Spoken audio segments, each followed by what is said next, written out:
네, 정치가 있는 저녁 정가는 조혜진 국민의힘 의원 그리고 김영배 더불어민주당 의원과 함께 정치권 소식 짚어보겠습니다. 어서 오십시오. 예, 반갑습니다. 윤석열 정부 두 번째 특별 사면 신년 특사 대상자가 확정이 됐습니다. 이명박 전 대통령 포함해서 정치인들이 대거 포함이 됐는데 전반적인 평가부터 들어보도록 하겠습니다. 먼저 김영배 의원님. 네, 이번에 국민들도 깜짝 놀라셨을 걸로 봅니다.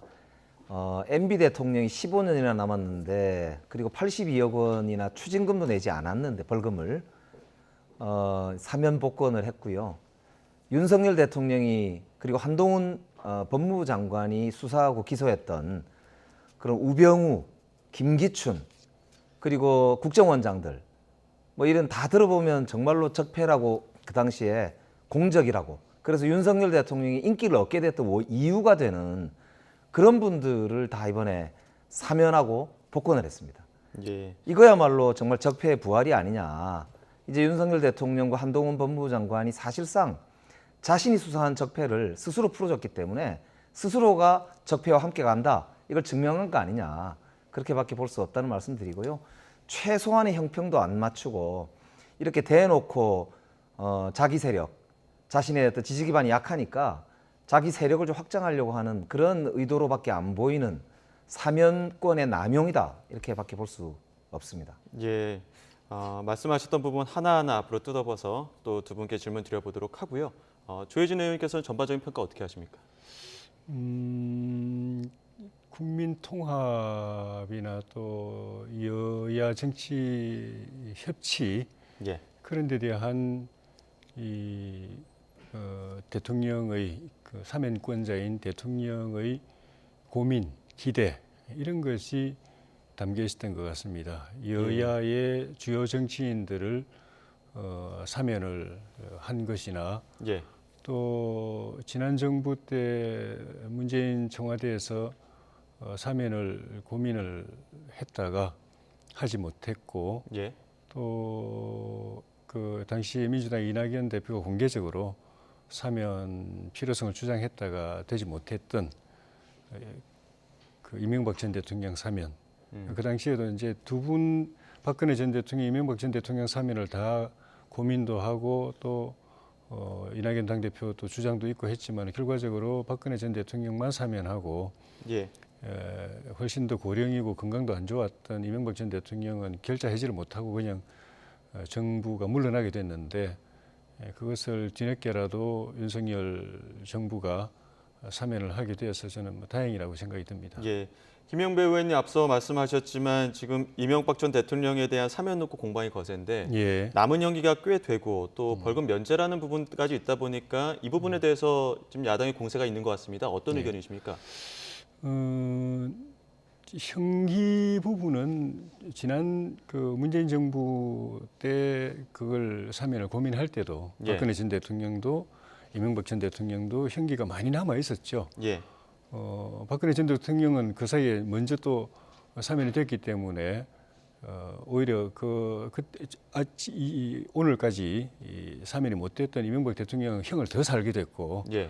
그래서 형기가 더 줄어들었고 그런데 그런 형기가 몇 년이냐가 중요한 것보다도 왜냐하면 전직 대통령들은 과거의 사면도 보면은 실제 수형 기간은 전체 이 선고 기간에 비하면은 물론 이제 이명박 전 대통령, 박근혜 전 대통령 4년, 5년을 이렇게 이 수감 생활한 경우는 드물었고, 뭐 1년, 2년 뭐 이런 정도로 하고 다 사면을 했는데 그 형기가 문제여서 할 수 없었다고 한다면 지난 정부 그 청와대나 또 이낙연 대표나 이런 분들이 공개적, 비공개적으로 그거를 주장할 수가 없었겠죠.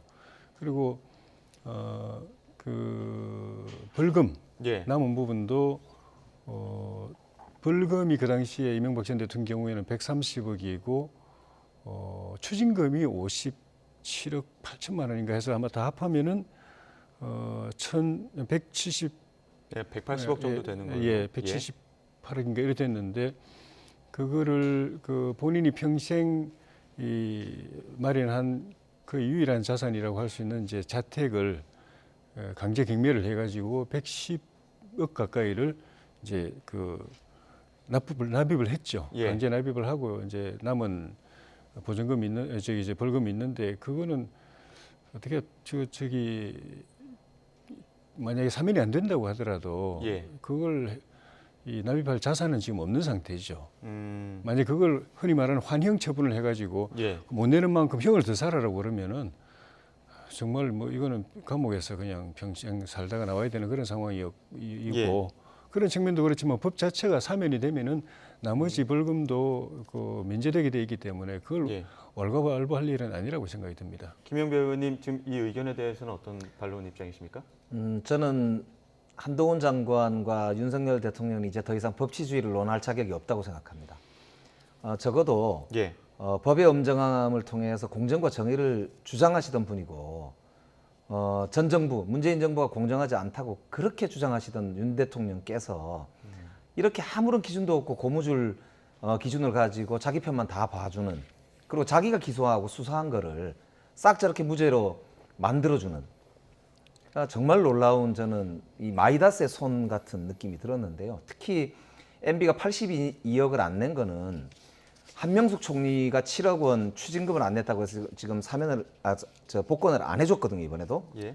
그거에 비하면 10배가 더 넘는 벌금을 그냥 봐준다는 거는 이게 어떤 논리로도 설명할 수가 없지 않습니까? 그리고 아까도 잠깐 말씀을 드렸습니다만 여러 가지 사정이 있다 손 치더라도 우병우라든지 적어도 김태효 지금 현재 청와대 수석을 예. 저렇게 사면해 주는 거는 저는 아연실색하지 않을 수가 없습니다. 특히 김태효 수석은 죄 자체가 뭐냐면 군사기밀보호법 위반이거든요. 예. 그리고 김태효 수석이 최근에도 이 정부 들어서서도 지난번 국정감사 때 크게 문제가 됐던 게 자기가 비밀 인가 취급을 할 수 있는 인가가 없는데도 이 SI 정보를 보고를 받았습니다. 예. 그래서 그게 고발 여부에 대해서 심각하게 상임위에서 막 논쟁이 오가고 했던 바로 그분인데 자기 수석 비서관을 사면을 하는 건 제가 처음 봤습니다. 보통 뭐 사면 복권 이렇게 하면 지나간 분들, 정치 안 할 분들, 예. 그리고 현재 국정에 관계가 없는 분들을 대부분 하는데 현재 있는 청와대 수석이 청와대가 아니고 대통령실의 수석이잖아요. 자기 비서를 이렇게 사면해 주는 경우가 어디가 있습니까? 그래서 이거는 도저히 저는 국민들이 납득 못할 것이다. 그래서 오죽하면 오늘 제가 만난 우리 주민께서 이렇게 말씀하시더라고요. 참 돈 벌기 쉽습니다. 그렇게 큰 잘못 지어도 저렇게 대통령이 이제 바뀌고 나면은 봐주네요. 저도 뭐 돈 벌기 참 좋은 세상에 사네요. 이렇게 아주 하는 모습을 보고 제가 가슴이 무너지는 느낌을 받았거든요. 예. 자, 김태우 수석도 그렇지만 앞서 말씀하신 것처럼 우병우 전 수석 그리고 뭐 김기춘, 조윤선 등등 이 국정농단 사태와 연루된 핵심 인사들도 이번에 사면에 포함이 됐는데 예. 이 부분과 관련해서도 좀 야당의 공세가 좀 과한 편입니다. 거기에 대해서는 어떻게 생각하십니까?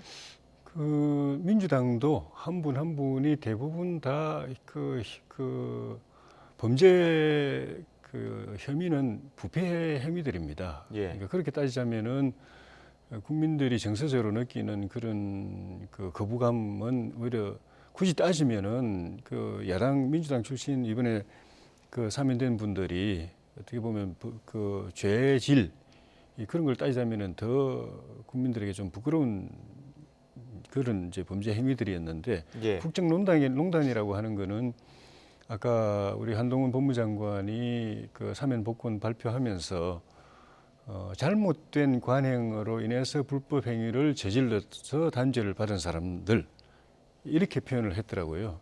그게 이제 진실이 담겨 있는 건데 예. 과거에는 관행이었다는 겁니다. 그게 뭐 MB 정부 때도 그랬고 예. 박근혜 정부뿐만 아니라 MB 정부 그 이전에 노무현 정부, 김대중 정부 때도 다 관행이었는데 그 당시에는 그걸 불법으로 문제 삼지 않았다가 국정 적폐청산이라는 정책 드라이버를 걸면서 그걸 이제 법적으로 단죄를 한 거거든요. 예.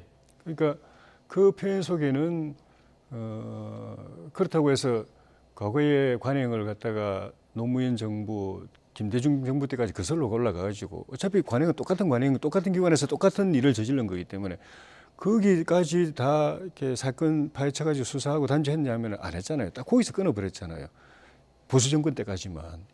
그에 대해서는 그 당시 수사에 참여했던 윤석열 대통령이나 또 한동훈 장관 같은 분도 검찰은 어차피 검찰의 수사 논리가 있고 그 수사 기술적 부분이 있기 때문에 그 실정법 규정을 갖다 대서 그 문제가 된다고 하면은 수사를 안 할 도리가 없는 거긴 하지만은 이거는 좀 형평성에 문제가 있다. 과거에는 관행이어서 단죄를 안 했던 건데 갑자기 적폐라고 그러면서 이렇게 하게 되는 데 대해서 하면서도 부담이 있었다고 봐야 되는 것이죠. 예. 그런 특히 한동훈 장관 같은 경우에는 그렇게 해서 수사를 했는데 결과적으로 자기가 청와대 민정실에서 모셨던 이명박 대통령을 자기 손으로 수사해서 감옥을 보내는 일까지 했으니까 마음에 부담이 없었겠습니까? 만약에 이거를 그 이전에도 처벌했던 일이었다. 그 이전에도 불법이었고 그런 일을 처벌했으면 부담이 덜할 텐데 과거에는 관행이었는데 갑자기 적폐청산이라고 하면서 처벌하게 됐고, 근데 처벌한다고 해서 과거까지 다 그 선로 가지 않고 딱 그냥 그 보정권에서만 딱 그 선을 끊고 예. 그 이제 그런 문제 삼지 않았던 데 대한 부담 예. 이런 것들이 전체적으로 상대편에 대해서는 상대편은 억울한 마음으로 원한으로 남아 있는 것이거든요. 예. 그 불공정성에 대해서 그런 것들이 또 수사를 한 그 당사자들에게는 또 마음의 짐으로 남아 있지 않겠습니까? 예. 그게 국민 통합에 또 장애도 되고 그래서 이번에 그런 여야를 가릴 것 없이 부패 행위고 뭐 국정농단이고 이렇지만 가릴 것 없이 다 사면을 했기 때문에 그런 뜻을 수용해서 그게 좋은 의미로 그 결실이 되도록 같이 노력하는 게 좀 필요하다고 봅니다. 그러니까 국민 통합이라는 이제 말씀에 겉으로는 뭐 무슨 말인지는 이해는 하겠습니다. 그러나 한동훈 장관과 지금 윤석열 대통령이 전 정부에 대해서 들이대고 있는 사법 잣대를 보면은 엄격하기 그지없지 않습니까? 이만한 꼬투리라도 나오면 지금 다 검찰이 수사를 하고 뒤지고 있습니다. 지금 법치주의를 계속 한동훈 장관은 법치 하는데 실제로 그러면은 윤석열 대통령과 한동훈 장관이 그 당시에 수사할 때는 그럼 문재인 대통령이 시켜서 했단 말입니까? 아니잖아요. 본인들이 한 수사예요. 예. 그리고 본인들이 그걸 자랑으로 여겼고 그거를 근거로 내세워서 국민들한테 표를 얻은 거 아닙니까? 예. 근데 이제 와서 그게 전부 다 그냥 무죄다. 그러면 도대체 무슨 수사를 한 겁니까? 그러니까 이거는 앞뒤가 전혀 안 맞는 언어 도단이거든요. 그래서 앞으로는 한동훈 장관은 더 이상 법치주의를 입에 올리면 안 됩니다. 자, 다시 사면 이야기로 돌아와서 이 부분도 한번 여쭤봐야 될 것 같습니다. 지금 이명박 전 대통령과 마찬가지로 김경수 전 지사에 대한 사면을 두고도 여야의 해석이 조금씩 다른 것 같습니다. 본인도 이미 거부 의사를 밝혔는데 사면은 되고 복권은 되지 않은 상황. 이거 저도 어떻게 그게 이제 해석하십니까? 굉장히 황당했습니다. 왜냐하면 본인이 분명히 MB와 적폐 세력에 들러리를 서지 않겠다, 서기 싫다라고 의사표현을 했거든요. 예. 그런데도 본인의 의사와 반하게 지금 사면만 하고 복권은 안 해주면서 마치 큰 은전을 베푼 것처럼 국민 통합을 위해서 대단한 조치를 취한 것처럼 지금 홍보를 하고 있단 말입니다. 이거야말로 새로운 정말 들러리고 새로운 모욕을 또 주는 거예요. 2차 가해라고 하잖아요. 그러니까 이걸 본인은 하지 말라고 하는데 왜 그 도대체 그냥 사면만 해주고 복권은 안 해주고 그걸 자기가 잘한 일처럼 홍보를 하느냐 이 말이죠. 그래서 저는 사실 이번에 보면서 정말 윤석열 대통령과 한동훈 법무장관이 기본이 없구나. 정말 자기의 정치적 목적을 위해서는 원칙도 없고 기준도 없고 철학도 없고. 그러니까 오히려 저는 이게 국민 통합에 저해되는 결과를 가져오고 있다. 그런 이제 말씀을 드리고 싶고요. 예. 다만 이제 아까 말씀드린 뭐 하신 대로 민주당 관련한 인사들이 이제 일부 보니까 사면도 되고 복권도 되신 분들이 계시던데요. 예. 그런 부분에 대해서는 뭐 늦었지만 뭐 함께 다행이다 이런 예. 생각은 들긴 합니다. 예. 조혜진 의원님 어떻게 생각하십니까? 김경수 전 지사 사면과 관련해서? 오히려 그 초기에 김경수 지사를 사면해야 된다고 하면서 이명박 대통령도 같이 거론할 때 오히려 저희 쪽에서는 예. 자존심 많이 상했습니다. 기분 많이 나쁘고. 왜죠? 예. 아니, 이게 하나는 적폐청산하면서 국정농단이라고 이렇게 됐고 예. 좀 전에 말씀드렸지만 과거에는 관행이었는데 갑자기 불법 행위가 돼가지고 그것도 그 이전 건을 눈 감아주면서 이명박 대통령 때부터 잡아가지고 이렇게 한 데 대해서 그런 마음의 상처가 많았는데 또 한 분은 드루킹이라는 그런 그 도구를 동원해가지고 여론을 조작해서 그 선거 민주주의를 훼손하고 어떻게 보면 헌정을 물라는 그런 행위인데 예. 거기를 이제 사면해 주시는 걸 지난 정부 때 이야기입니다. 사면하는 걸 전제로 해서 MB도 같이 하자 이러니까 차라리 사면 안 받지 하는 그런 생각이 있을 정도였는데 어쨌든 그 당시에는 제 기억에는 김경수 지사도 굳이 사면 하기 싫다는 받기 싫다는 이야기는 안 했던 걸로 기억합니다. 근데 이번에 불원서도 냈는데 그런데 배경은 뭡니까? 이번에는 그러니까 그 형기가 많이 안 남았다. 그리고 나는 뭐 형기보다도 복권돼 가지고 술마하고 싶다 이 뜻인데 그게 안 되니까 반대했던 것 아닌가 그런 생각이 들어서 그 반대한 취지가 상당히 좀 정치적이라는 생각이 들었습니다. 그래서 김경수 오히려 지사가 더 복권 받기가 어려웠던 것 아닌가 하는 생각도 듭니다. 그러니까 이번에 이제 법무부에서 얘기를 한 거 보면 김경수 지사가 이제 큰 뭐 여론 조작을 했던 드루킹 사건의 주범이다 이렇게 이제 이야기를 하면서 큰 은전을 베푼 것처럼 이야기를 하고 있잖아요. 그런데 오늘 사면 명단을 보시면 그 전 사이버 사령관이었던 연재욱 사령관 그리고 옥도경 전 사이버 사령관도 사면 복권이 됐습니다. 이분들이 원세훈 전 국정원장과 함께 선거 조작, 댓글 조작을 국가기관을 동원해서 공무원을 동원해서 조직적으로 했던 분들입니다. 훨씬 더 심각한 국기문란이었고 있어서는 안 되는 정말 쿠데타와 같은 일을 한 분들이거든요. 그분들을 슬쩍 사면 복권 해주는 들러리로 김경수 지사를 지금 활용하고 있단 말입니다. 아까도 말씀드렸지만 김경수 지사가 분명히 원칙적으로 자기는 지금 이 사면 복권을 안 해도 된다라는 불언서를 냈단 말입니다. 그러니까 이거를 더 이상 이제 김경수 지사를 정치적으로 이용하지 않으셨으면 좋겠다는 말씀을 드리고요. 이제 진짜 국민 통합을 하려면 제 생각은 정말 이 한명숙 총리도 마찬가지죠. 정말 오래 고생한 분들도 훨씬 많고요. 지금 정말 필요한 것은 윤석열 대통령과 한동훈 법무부 장관이 솔직하게 자기를 고백하는 겁니다. 법치주의는 무너졌다. 앞으로 정말 법치주의를 제대로 하기 위해서는 지금 사면한 것에 대해 입장을 분명히 밝히실 필요가 있다. 그 말씀을 거듭드리겠습니다. 자, 일단은 오늘 발표가 된 사면은 내일 단행이 됩니다. 김경수 전 지사의 역할을 두고 어떤 역할을 할 것인가, 어떤 한계를 갖고 있는 것이냐 이런 부분에 대한 다양한 해석들이 나오고 있는데 김영배 의원께서 어떻게 보십니까? 예, 저도 뭐 김경수 지사랑 동갑이고 그래서 뭐 아주 가까운 사이이기도 한데요. 본인 성정상 당분간 정치와는 거리를 둘 것으로 그렇게 생각하고 있고요. 예. 특히 이제 사면 복권에 불언한다라고 하는 그런 의견서도 내고 했던 마당에 지금 뭐 좋게 뭔가 좋아가지고 막 정치 활동하고 이럴 계제가 아니다라고 스스로 아마 생각할 것으로 저는 그렇게 생각이 들고요. 향후에도 뭐 이렇게 당내의 어떤 역할 이런 걸 당분간은 그렇게 할 처지는 아니지 않을까 그렇게 보고 오히려 본인이 가지고 있는 여러 가지 이제 우리 국가와 사회에 대한 근본적 어떤 변화에 대한 비전 이런 것에 대해서 오히려 다듬고 고심하고 그런 시간이 되지 않을까 싶고 지난번 한번 면회 갔을 때 보니까 이제 다보스 포럼이라든지 기후 변화라든지 또 4차 산업혁명에 대한 어떤 심도 깊은 고민들 많이 하더라고요. 그래서 저하고도 정책 토론을 오히려 면회 간 저하고 정책 토론을 좀 면회 간 했거든요. 자리에서 정책 토론을 하셨습니까? 그래서 그런 성정으로 보면 저는 뭐 그렇게 현안 정치에 김경수 지사를 이렇게 막 끌어넣는 그런 거는 본인도 원하지 않는다. 그렇게 말씀드리고 싶네요. 예, 본인은 원하지 않아도 주변에서 어떻게든 뭐 역할을 할 수 있을 것이냐 요구하는 상황도 생기긴 할 텐데 조혜진 의원께서는 어떻게 보십니까?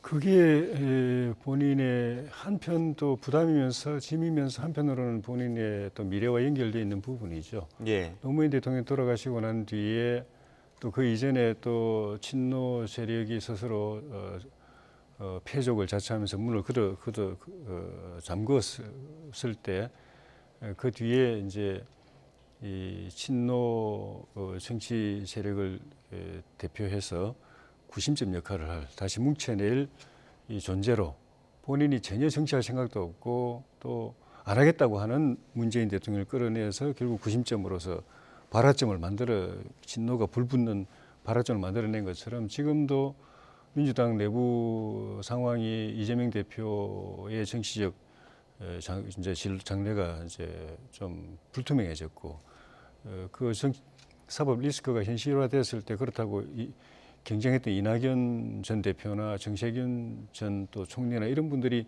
대안이 되기도 어렵다고 생각하는 분들이 결국 대안으로 새로운 구심점으로 김경수 지사를 생각하고 그래서 사면보다도 오히려 복권 정치 활동을 할 수 있고 내년 총선에 출마할 수 있게 하는 그 복권에 더 집중을 했고 김 지사도 그랬던 것 같고 그래서 그게 안 되었을 때 오는 그런 실망이 예. 이 이번 사면에 대한 그런 그 민주당 내에 좀 부정적 반응으로 나오는 건 아닌가. 그러니까 그런 환경에 에워싸여 있기 때문에 복권이 안 나오더라도 결국 정치 활동을 할 수밖에 없고 다만 예. 출마가 안 될 거기 때문에 예. 본인이 직접 출마를 하기 어렵겠지만은 정치적 구심점으로서 역할은 하게 될 가능성이 많다. 그런 역할을 안 해도 되는 상황은 딱 하나밖에 없습니다. 이재명 대표가 모든 거에 무혐의가 돼가지고 리스크 다 털어버리고 예.